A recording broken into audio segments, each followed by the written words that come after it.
শুনুন, উনি আরেকটা টাকা উপায়ে ধান্দা করছেন, আর কিছু না। ওর কোনো ক্ষমতা নেই। এই এই যে নিয়োগ প্রক্রিয়া বাতিল হয়েছে সেই নিয়োগ প্রক্রিয়ার বিষয়ে ওর কিছু করার ক্ষমতা নেই। কিন্তু এই সমস্ত বলেও আবার টাকা উপায়ে একটা ধান্দা করছেন। এই গরিব ছেলে মেয়েগুলো আবার দুর্নীতির শিকার হবে। তাকে চিফ মিনিস্টার বানিয়ে দিয়েছেন, হয় নাকি? জালিয়াতকে চিফ মিনিস্টারের জায়গায় বসালে যা হবার পশ্চিমবঙ্গে তাই হচ্ছে, এর থেকে খারাপ হবে। অপেক্ষা করুন না।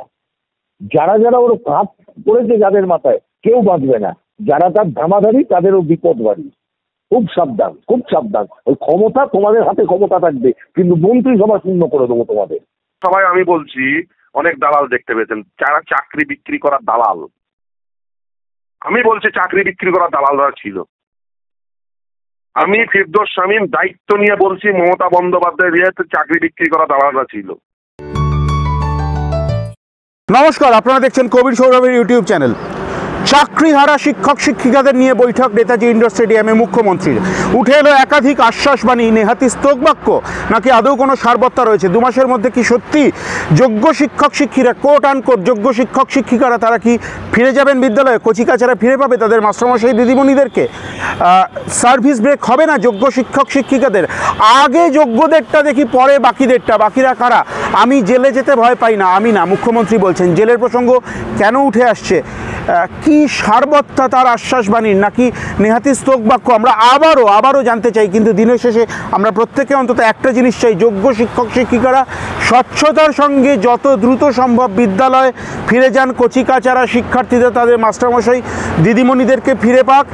এবং এ বিষয়ে আইনবিদ যারা, বিকাশ রঞ্জন ভট্টাচার্য, সব্যসাচী চ্যাটার্জি, ফিরদৌস শামীমের সঙ্গে আমরা কথা বলেছিলাম। আমরা বুঝে নেওয়ার চেষ্টা করেছিলাম কি পরিণতি অপেক্ষা করে আছে যোগ্য শিক্ষক শিক্ষিকাদের, কি শাস্তি হতে পারে যারা চাকরি চুরি করেছেন তাদের। খুব গুরুত্বপূর্ণ প্রতিবেদন। বিকাশ রঞ্জন ভট্টাচার্য, সব্যসাচী চ্যাটার্জি এবং ফিরদৌস শামীম কি বলছেন জানার জন্য ভিডিওটি স্কিপ না করে শেষ পর্যন্ত সঙ্গে থাকুন। এবং ভিডিওর একদম শেষে আমরা দেখাবো নেতাজি ইন্ডোর স্টেডিয়ামে নজিরবিহীন বিশৃঙ্খলার ছবি। স্যার, একটা সময় স্বাধীনতা সংগ্রামীরা আন্দামানে আইসোলেটেড হতেন, মুখ্যমন্ত্রী বলেছেন আপনাকে আইসোলেট করার কথা। স্বাধীন ভারতে, স্বাধীন বাংলায় আইসোলেটেড হয়ে কেমন লাগছে? খুব ভালো লাগছে আমার। আইসোলেটেড হয়ে এটা পরিষ্কার হয়ে গিয়েছে যে দুর্নীতিবাজ মুখ্যমন্ত্রীর দিকে কিছু লোক আর দুর্নীতি বিরোধী লড়াইয়ে আমার দিকে কিছু লোক। আমি খুব পরিষ্কার হয়ে গেছে এটা। স্যার, আপনি একের পর এক দুর্নীতি ফাঁস করেছেন। আজকে গেট পাস দুর্নীতি হয়েছে বলে খবর, 500 টাকায় গেট পাস বিক্রি হয়েছে বলে আমরা খবর পাচ্ছি। এখনো নিশ্চিত নই, যদি এটা সত্যি হয় কি বলবেন? আমি খুব বিস্মিত হব না, কেন তৃণমূল কিছু কাজ করবে তার পেছনে টাকার লেনদেন হবে না, এটা ভাবা যায় না। মুখ্যমন্ত্রী স্যার বলেছেন 2 মাসের মধ্যে চাকরিতে জয়েন করাবো, কিভাবে সম্ভব? পাগলের হয়, পাগলের প্রলাপ। পাগলরা অনেক কথা বলে, তো সব কথার গুরুত্ব দিতে নেই। যোগ্যদের কারুর সার্ভিস ব্রেক হবে না স্যার? বাবা, কিন্তু উনি তো সুপ্রিম কোর্টের ওপরে চলে গেলেন। এবং সব থেকে আগে আমার যে বিষয়টা খুব অবাক লাগলো শুনতে মুখ্যমন্ত্রীর মুখে, উনি একজন দায়িত্বশীল নেত্রী এবং মুখ্যমন্ত্রী, তিনি বলেছেন যোগ্যদের বিষয়টি, কোট আনকোট যোগ্যদের বিষয়টি আগে করব, তারপর বাকিদের নিয়ে বসবো। বাকি বলতে? শুনুন, উনি আরেকটা টাকা উপায়ে ধান্দা করছেন, আর কিছু না। ওর কোনো ক্ষমতা নেই। এই যে নিয়োগ প্রক্রিয়া বাতিল হয়েছে সেই নিয়োগ প্রক্রিয়ার বিষয়ে ওর কিছু করার ক্ষমতা নেই। কিন্তু এই সমস্ত বলেও আবার টাকা উপায়ে একটা ধান্দা করছেন। এই গরিব ছেলে মেয়েগুলো আবার দুর্নীতির শিকার হবে। আমিও আইন জানি, সুপ্রিম কোর্টের নির্দেশ মেনেই সব করব। কি করার কথা বলতে পারেন স্যার? খুব ভালো, উনি সুপ্রিম কোর্ট নির্দেশ মেনে করুন। উনি তো সব আইন জানেন, সেই জন্য ইন্টারিম অর্ডার ফাইনাল অর্ডারের পার্থক্য বোঝেন না, তো কি করা যাবে? সুপ্রিম কোর্টের কাছে ব্যাখ্যা চাওয়ার অধিকার কি নাগরিকের আছে? উনি বলেছেন ব্যাখ্যা চাইবেন। চান না ব্যাখ্যা, অসুবিধা কি আছে? উনি সব চাইতে পারেন। কাদের পরে সুপ্রিম কোর্ট কাছাকাছি এইমসেরও একটা সাইকিয়াট্রিক ডিভিশন আছে, সেখানে পাঠিয়ে দেবে। কাদের অযোগ্য বলা হচ্ছে, কেন বলা হচ্ছে, সেটা ভেবে দেখবে সরকার। সরকার এখনো ভেবে দেখবে, মানে বুঝতে পারছেন তো যে দুর্নীতি ভাবছে কি এখনো আবার তাদের কাছে বলবে তোমরা কম টাকা দিয়েছো তাই তোমরা অযোগ্য, একটু বেশি টাকা দাও, যোগ্য করে দেবো, এই হবে। স্যার, আপনি ব্যস্ত আছেন, আপনি উড়ে যাবেন, আমি তার মধ্যে খুব বেশি সময় আপনার নেব না, কিন্তু একটা প্রশ্ন আপনাকে করতেই হবে। বিকাশ রঞ্জন ভট্টাচার্য হঠাৎ করে হাইকোর্টে আপিল করলেন কেন? তা কোথায় আপিল করবে? তা অ্যাপিলটা করবে কোথায়? মমতার কাছে, পাগলের কাছে? আমাদের তো অ্যাপিল হাইকোর্টেই করতে হবে। সুপ্রিম কোর্টে কোর্টে গেলেন কেন? তুমি প্রশ্ন বলতে হবে, উনি সুপ্রিম কোর্টে গেলেন কেন কোটি কোটি টাকা খরচা করে? আপনারা প্রচুর দুর্নীতি করেছেন, একটা চাকরিও মুখ্যমন্ত্রী খাননি। তো খাননি, সেটা আরেকটা দুর্নীতি। যদি কেউ দুর্নীতি করে থাকে, আমরা সেই চাকরি যদি উনি বহাল রেখে থাকেন, সেটা আরো বড় দুর্নীতি করলেন উনি। অকাট্য যুক্তি স্যার, কিন্তু প্রশ্নটা হচ্ছে যেটা যে আপনাদের সময় দুর্নীতির, এবার তো উনি বলছেন যে পোল ফাঁস করবেন, পর্দা ফাঁস করবেন। করুন করুন করুন, আরে বাবা, কে বাধা দিয়েছে ওকে? উফ, আমরা তো কবে থেকে বলছি উনি করুন না, ওকে কেউ বাধা দেয়নি। স্যার আমি আপনাকে শেষ দুটো প্রশ্ন করবো। আপনি হাইকোর্ট থেকে, এই সুপ্রিম কোর্ট থেকে রায় বার করলেন, আপনার কি এরকম ক্ষমতা আছে রায় বার করার? ওই তো পাগলরা বলে, বলি না, সে পাগল, পাগলের প্রলাপ কান দিতে নেই।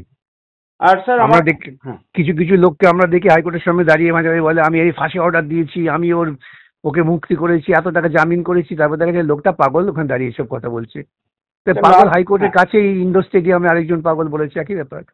Sir last but not the least, আমাকে একটা প্রশ্ন করতেই হচ্ছে। কপিল সিব্বল, অভিষেক মনু সিংভিদের আমি বলবো সুপ্রিম কোর্টে বিষয়টা দেখে নিতে। প্রধান বিচারপতির বেঞ্চের রায়ের পরে দুজন আইনজীবী কি দেখবেন? তারা সবাই ছিলেন তো, এই প্রধান বিচারপতির ঘরে যখন সওয়াল হচ্ছে তখন এরা সবাই ছিলেন। আরো কত লোক আছে, সেই জন্য একটা শ্বেতপত্র প্রকাশ করুন না যে কত কোটি টাকা খরচা করেছেন এই মামলা করতে গিয়ে। স্যার আপনি সুপ্রিম কোর্টের একজন সিনিয়র অ্যাডভোকেট এবং দেশের মধ্যে একজন অগ্রগণ্য আইনজীবী। আমি আপনাকে জিজ্ঞেস করতে চাই স্যার যে এনাদের সম্ভাব্য ফিজ কত হতে পারে, এবং সেটা তো পাবলিক মানি থেকে যাবে। না, সেটা নিয়ে আমি মন্তব্য করবো না, আমার প্রফেশন সবাই জানেন তাদের কত ফি, এবং আপনারা সরকারের কাছে দাবি করুন শ্বেতপত্র প্রকাশ করতে। অনেক ধন্যবাদ স্যার কথা বলার জন্য। শুভসাচিতা, খুব নজিরবিহীন ভাবে আমরা একটা জিনিস দেখলাম যে গোটা ব্যাপারটাই খুব নজিরবিহীন, কিন্তু মুখ্যমন্ত্রী নেতাজি ইন্ডোরের শিক্ষকদের সভামঞ্চ থেকে তিনি বললেন যে আমি জেলে যেতে ভয় পাই না।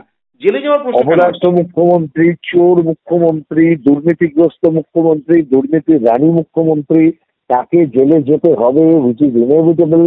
এখন উনি বলছেন ভয় পাই না, উনি ভয় পান, উনি ভয় না পান, তাদের কারো উচিত ছিল আসে না, জেলে ওনাকে যেতে হবেই। আরো কয়েকটা প্রশ্ন আমার মানে অদ্ভুত ভাবে আমার মাথায় খুব ঘুরপাক খাচ্ছে, আমি বোঝার চেষ্টা করছি, আমি কনফিউশন গুলো দূর করার চেষ্টা করছি। মুখ্যমন্ত্রী বলেছেন যে আমি 2 মাসের মধ্যে সবাইকে নিয়োগ করব এবং কারোর চাকরি যাবে না, সার্ভিস ব্রেক হবে না যোগ্যদের। মিথ্যে কথা বলেছি, মিথ্যে কথা বলেছি। ক্ষমতা নেই, ক্ষমতা নেই। ভারতের সংবিধান অনুযায়ী এই কাজ উনি করতে পারেন না, করতে পারবেন না। উনি মিথ্যে কথা বলছেন। মিথ্যেবাদী চিফ মিনিস্টার, অপদার্থ চিফ মিনিস্টার। আমি আবার বলছি, মিথ্যেবাদী, অপদার্থ, অযোগ্য, দুর্নীতিগ্রস্ত, চোর। প্রত্যেকটা বিশেষণ ভেবে চিন্তে ব্যবহার করলাম। আমি আরেকটা প্রশ্ন করার চেষ্টা করব। উনি মুখ্যমন্ত্রী কোট আনকোট বলেছেন, অন এয়ার আছে, যে যোগ্যদের বিষয়টি আগে করব তারপর বাকিদের নিয়ে বসবো। এটা কি বলতে চাইছেন? তার মানে অযোগ্যদের অ্যাপয়েন্ট করেছিলেন, টাকা দিয়ে অ্যাপয়েন্ট করেছিলেন, সুপারনিউমেরিক পোস্ট ক্রিয়েট করে চাকরি দেওয়ার সিদ্ধান্ত দিয়েছিলেন, দুর্নীতিবাদী দুর্নীতি করেছেন, অসস্তব্য সিম্বল ব্যবহার করেছেন, তার মিসইউজ করেছেন, তার ওথ অফ সিক্রেসি ভায়োলেট করেছেন। 1 মিনিটও তার বাইরে থাকা উচিত নয়। আমি জানি না সিবিআই কি করছে এখনো পর্যন্ত। এই কথা বলার পর তিনি কি করে মুখ্যমন্ত্রী থাকেন? সুভাষ রিজাইন, শিশুর গো, বলগ্র হয়ে বুঝে থাকার থেকে ছেড়ে যাওয়া ভালো। বয়স তো হলো, এই বয়সে চোর চোর শুনতে ভালো লাগবে? আরেকটা অভিযোগ উঠে আসে সব্যসাচীদা, আপনার কাছে আমি প্রতিক্রিয়া নেওয়ার চেষ্টা করব। যোগ্য শিক্ষক যারা ওএমআর শিট এবং অ্যাডমিট কার্ড ডাউনলোড করে নিয়ে এসছেন, তারা কয়েকজনকে শনাক্তকরণ করেছেন এবং তারাও করেছিলেন। অভিযোগ হচ্ছে সেখানে নাকি সভামঞ্চে তৃণমূল শিক্ষা সেলের লোকজন ছিলেন। আরে তৃণমূল শিক্ষা সেলটা হচ্ছে চোরের শিক্ষা সেল, কোনো ভদ্রলোক থাকে নাকি? খোঁজ না ওরা প্রত্যেকটা ডিস্ট্রিক্ট প্রাইমারি স্কুল কাউন্সিলগুলোতে কারা শিক্ষা সেল চালায়। চেয়ারম্যানগুলোকে ঘিরে ধরে রেখে দিয়ে দেখেছি চিটিং বা চোর, যারা শুধু ট্রান্সফার করার নামে এমনকি তৃণমূল শিক্ষা সেল আর এক শিক্ষা সেলের মেম্বারের মাংস খাচ্ছে। এটাই ওদের স্বভাব। এটাকে ভেঙে চুরমার করে দিতে হবে ইমিডিয়েটলি। তৃণমূল আবার তার শিক্ষা সেল, চোরেদের আবার অন্য কিছু। পুলিশাকের ক্যাশ মেমো, তৃণমূলের শিক্ষা সেল। মমতা ব্যানার্জি সৎ, চোর, বদমাইশ। মুখ্যমন্ত্রী বলেছেন যে আপনাদের সরকার বরখাস্ত করেনি, আপনারা স্কুলে যান। আরে সুপ্রিম কোর্টকে ভায়োলেট করছেন কন্টেম্পের পর। সুপ্রিম কোর্ট ভায়োলেট করেছে, সুপ্রিম কোর্ট অর্ডার দিয়েছে। সরকার কে হরিদাস পাল? ও কোথাকার হরিদাস পাল? বড় বড় লেকচার হচ্ছে কালীঘাটে। শুনুন, সুপারনিউমেরিক পোস্টে মমতাকে জেলে যেতে হবেই, কারুর বাবা বাঁচাতে পারবে না। ওর মোদিকে বলুক আর যাকে বলুক, কেউ বাঁচাতে পারবে না। মোদির পায়ে পড়ছে তো এখন রামনবমী করতে নেমেছে, নামিয়েছে ওই বুড়ো সৌগত রায়কে মরার কাজ সময় গিয়ে এখন রামনবমী করতে গেছে। ওসব করে কোনো লাভ হবে না, জেলে ওকে যেতে হবে। বদমাইশ, খুনি, দুর্নীতিগ্রস্ত, চোরেদের রানী, জেলে ওকে যেতেই হবে, কেউ বাঁচাতে পারবে না। আর ওর যারা স্তাবকের দল তারা দেখবে, জুলজুল করে দেখবে ওদের নেত্রীকে জেলে নিয়ে যাওয়া হবে, যেতে ওকে হবেই জেলে। শুভজিৎ, আমার সব থেকে গুরুত্বপূর্ণ প্রশ্ন, শেষ প্রশ্ন এই মুহূর্তে আমরা ব্রেক করছি। আমরা খবর পাচ্ছি যে 59,000-এর কিছু বেশি 2014 সালে নিয়োগপ্রাপ্ত প্রাথমিক শিক্ষকদের চাকরি যেতে পারে। বিচারপতি রাজাশেখর মান্তার তিনি কিন্তু হুঁশিয়ারি দিয়েছেন ইতিমধ্যেই। এটা তো মানে গাজার মতোই এবার পশ্চিমবঙ্গ পুড়বে, তাহলে মানে কিভাবে সম্ভব? পশ্চিমবঙ্গ পুড়ছে না, কে বললো? 11 সাল থেকে পুড়ছে। কারখানা তাড়িয়ে যাদের জন্ম হয় তারা কি করবে, কতদূর নিয়ে যাবে? মিথ্যেবাদী, নিজের ডিগ্রি নিয়ে মিথ্যে করেছিল, ডক্টরেট ছিল, জালিয়াত একটা, তাকে চিফ মিনিস্টার বানিয়ে দিয়েছেন। হয় নাকি? জালিয়াতকে চিফ মিনিস্টারের জায়গায় বসালে যা হবার পশ্চিমবঙ্গে তাই হচ্ছে, এর থেকে খারাপ হবে। অপেক্ষা করুন না। যারা যারা ওর হাত পড়েছে যাদের মাথায়, কেউ বাঁচবে না। যারা তার ধামাধারি তাদেরও বিপদ বাড়ি। খুব সাবধান, খুব সাবধান। ওই ক্ষমতা তোমাদের হাতে, ক্ষমতা থাকবে, কিন্তু মন্ত্রিসভা শূন্য করে দেবো তোমাদের, মন্ত্রিসভা শূন্য করে দেবো তোমাদের। মাথা নিচু করে থাকবে। চোরের আবার কথা বলবে কি? চোর। আমার একেবারে শেষ প্রশ্ন সব্যসাচী, আপনারা আজকে সকলেই ভীষণ ব্যস্ত, তার মধ্যে আমার একেবারে যেটা শেষ জিজ্ঞাসা, আপনারা বহুদিন ধরেই বলে আসছেন, আপনি এবং আপনার সহকর্মী আইনজীবীরা, যে কোট আনকোট মুখ্যমন্ত্রী জেল হবে, এটা আপনারা কেন বলছেন? মুখ্যমন্ত্রী কেন জেল হবে? মুখ্যমন্ত্রীর কালেকটিভ রেসপন্সিবিলিটিতে নিজে এই বেআইনি সিদ্ধান্তের ডিসিশনে সই করেছেন বলে আজকে এই অবস্থা হয়েছে। ক্যাবিনেট চলে কালেকটিভ রেসপন্সিবিলিটিতে, কালেকটিভ রেসপন্সিবিলিটিতে। কালেকটিভ রেসপন্সিবিলিটি মানে ওই ক্যাবিনেটের সব member including the chief minister, they are responsible collectively for their deed and misdeed. অনেক ধন্যবাদ সব্যসাচী, কথা বলেছেন। ধন্যবাদ। শামীম দা, আপনাকে স্বাগত জানিয়ে আমাদের ইউটিউব চ্যানেলে। আজকে সম্ভবত একটা অভূতপূর্ব দৃশ্যের সাক্ষী থাকলো আমাদের দেশ, আমাদের রাজ্য, আমাদের শহর। আপনার হাইকোর্ট থেকে ঢিল ছোড়া দূরত্বে মুখ্যমন্ত্রী নেতাজি ইন্ডোর স্টেডিয়ামে দাঁড়িয়ে আইনজীবীদেরকে সরকারি মঞ্চ থেকে নজিরবিহীন আক্রমণ করলেন। কিভাবে দেখছেন বিষয়টা? না, আমি আজকে যা শুনলাম এবং যা দেখলাম, হচ্ছে পুরো বিষয়টি আদালত অবমাননা, সরাসরি আদালত অবমাননা। এবং সুপ্রিম কোর্টের উচিত সুমোটো এটা কগনিজেন্স নেওয়া। নিশ্চিতভাবে আমরা আমাদের মতো করে পদক্ষেপ করব। আচ্ছা। এবং আমি মনে করি এটা আদালত অবমাননা, এবং একটি সাংবিধানিক পদে বসে আপনি এটা করতে পারেন না। আপনি ক্ষমতা পেয়েছেন মানে আপনি এনার্কি তৈরি করবেন, এটা করতে পারেন না। আপনি এই সিস্টেমের অংশ। সাংবিধানিক পদে বসে দেশের সর্বোচ্চ ন্যায়ালয়কে, সাংবিধানিক আদালতকে, তার রায়কে এইভাবে বৃদ্ধাঙ্গুষ্ঠ দেখাবেন, এটা হতে পারে না। এবং সেটা আবার ওপেন ফোরামে আপনি বাধ্য করছেন জনগণকে সুপ্রিম কোর্টকে না মানতে। ফলে এটা আপনি করতে পারেন না। এই পদক্ষেপ করার অর্থ হলো ইটস আ কন্টেম্পচুয়াস অ্যাক্ট, আদালত অবমাননা। এবং মুখ্যমন্ত্রী যদি আদালত অবমাননা করেন, ওনাকে সেটা ফেস করতে হবে। আমি কয়েকটা টু দা পয়েন্ট প্রশ্ন আপনাকে করে নেওয়ার চেষ্টা করবো শামীম। দেখো, একটা জায়গায় ধোঁয়াশা রয়েছে, আমি ক্লিয়ার করার চেষ্টা করব। 2 মাসের মধ্যে জয়েন করাবেন বলেছেন, কিভাবে সম্ভব? ফ্রেশ সিলেকশন করাবেন, তাতে যারা পাবে তারা পাবে। ফলে সেইভাবে যদি হয় 2 মাসের মধ্যে করান তো করান। আর অন্য কোনো উপায়ে করলে আমি বলবো সকলের একই পরিণতি হবে।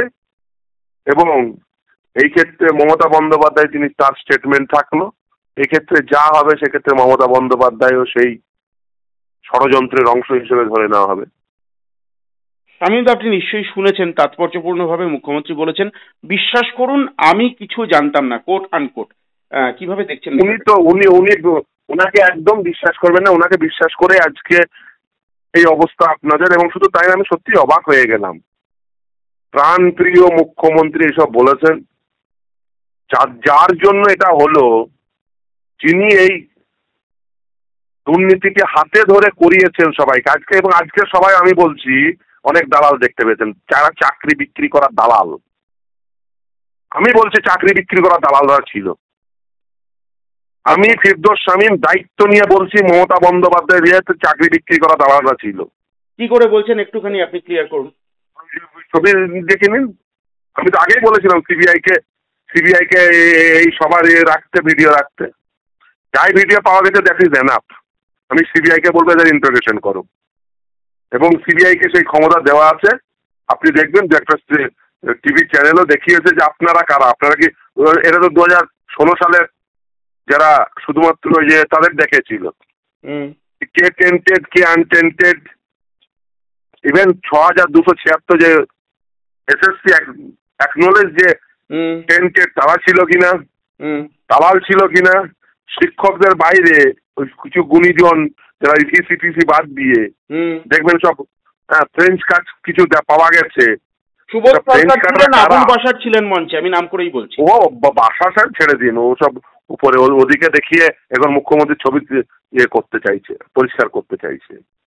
কিন্তু উনি ছাড়াও অনেক ফ্রেঞ্চ কার্ড দেখা গেছে। তারা কারা বাজারে খবর নিয়ে দেখেন, তারাই তাদের যাদেরকে চাকরি বিক্রি করেছিল, কারণ তারা তো যাদেরকে চাকরি বিক্রি করেছিল যারা, তাদেরকে তো তাদের কাছ থেকে টাকা চাইবে। তারাই সব সংগঠিত করে নিয়ে রাজ্যের মুখ্যমন্ত্রী যাকে টাকাটা পৌঁছে দিয়েছে অরিজিনালি, সে তোদের পথ বাতলে দেবে।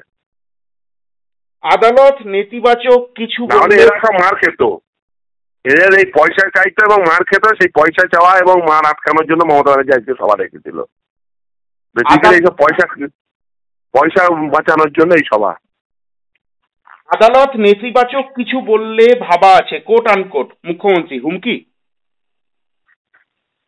দেখুন, ভাবনা চিন্তাতে তো কোনো অসুবিধা নেই, যে কোনো কিছু ভাবতে পারেন, কিন্তু আপনি যাই বিয়ে করুন, এসব বেসিক্যালি উনি এসব বলে টলে উনি যে বিক্ষোভ হবে সেই বিক্ষোভটাকে আটকাতে চাইছেন। এইসব বলে এই ললিপপ দিয়ে লাভ হবে না। আমি বলছি যে যাদের চাকরি গেছে নিশ্চিতভাবে এখানে যোগ্য ছিল, কিন্তু সেটা আইডেন্টিফাই করে দেয়নি রাজ্যের মুখ্যমন্ত্রী মমতা বন্দ্যোপাধ্যায়ের, যাদের বসেছিলেন বিভিন্ন পদে তারা। এবং যেহেতু সরাসরি এখানে দুর্নীতির সঙ্গে যুক্ত মমতা বন্দ্যোপাধ্যায় নিজে, তিনি এই টাকার ভাগ নিয়েছেন। আমি বলছি টাকার ভাগ নিয়েছেন, ইনি সব কিছু জানেন। ইনি সমস্ত কিছু জেনে এই মন্ত্রিসভায় এই সুপার নিউমেরিক পোস্ট করেছেন, আগামীকাল শুনানি। একেবারেই উনি এই সমস্ত দুর্নীতি করেছেন, উনি দুর্নীতির সঙ্গে যুক্ত, উনি সেই যাতে টাকা ফেরত না দিতে হয় সেই জন্য এদেরকে হাতে ললিপপ ধরিয়ে দিল যে তোরা এই দালালদের কাছ থেকে টাকা চাইবি না, আমি তোদের আশা বাঁচিয়ে রাখলাম, ভবিষ্যতে তোদের আবার কোনো না কোনো জায়গায় ঢুকিয়ে দেবো। আমি তো অনেকদিন আগে, এটা পরিকল্পনার সভা ছিল, সে প্রথম দিন থেকেই জানি, যে যেদিন বলেছে ও সবাই সেদিনই বুঝতে পেরেছি। এবং আমরা তো জানতাম এই যে ধরুন যখন এই মামলা চলছিল, যারা এলেন আমাদের, তারা কার সঙ্গে যোগাযোগ রেখে কি কথা হতো না হতো এইসব জানতাম না, আমরা সবই জানতাম। হাতে ধরে শিখিয়েছে তো মমতা ব্যানার্জি। এই যে ইনসান আলী বলি তো র্যাংটপকে চাকরি দেওয়া, এ তো মমতা ব্যানার্জি করেছে, মমতা ব্যানার্জি নিজে করেছে। সেই সময় সেক্রেটারিকে ধরে মমতা ব্যানার্জি নিজে করেছে। মমতা ব্যানার্জি এই দুর্নীতি, শিক্ষক দুর্নীতি মমতা ব্যানার্জি, এই যে বাচ্চা ছেলে মেয়েদের মমতা ব্যানার্জি শিখিয়েছে, অন্য কেউ না। এই যে নেতাদের তোদের র্যাংটপকে তোদের চাকরি করে দেবো, তোরা সব কিছু ছেলেমেলে জোগাড় করে, এদের বাজারে সব দালাল ছেড়ে দিচ্ছে, এদের মাধ্যমে পয়সা জোগাড় করবে, এদের কাছ থেকে আমি পয়সা নিয়ে নেবো। মমতা ব্যানার্জি প্ল্যান, মমতা বন্দ্যোপাধ্যায় প্ল্যান তৈরি করে মমতা বন্দ্যোপাধ্যায় করেছে। মমতা বন্দ্যোপাধ্যায় করেছে। আমার একেবারে শেষ প্রশ্ন শামীম দা, আমি খুব তাৎপর্যপূর্ণভাবে লক্ষ্য করছিলাম, বিকাশ রঞ্জন ভট্টাচার্যকে আইসোলেট করার কথা বললেন মুখ্যমন্ত্রী, আপনার প্রতিক্রিয়া? দেখুন, প্রথম কথা বলি, বিকাশ রঞ্জন ভট্টাচার্য ছিলেন বলেই তিনি এই আজকে এই যে দুর্নীতি, সেই দুর্নীতি এক্সপোজ হয়েছে। মমতা বন্দ্যোপাধ্যায় যে কতটা দুর্নীতিগ্রস্ত গোটা রাজ্যের মানুষ বুঝেছে, গোটা দেশের মানুষ বুঝেছে।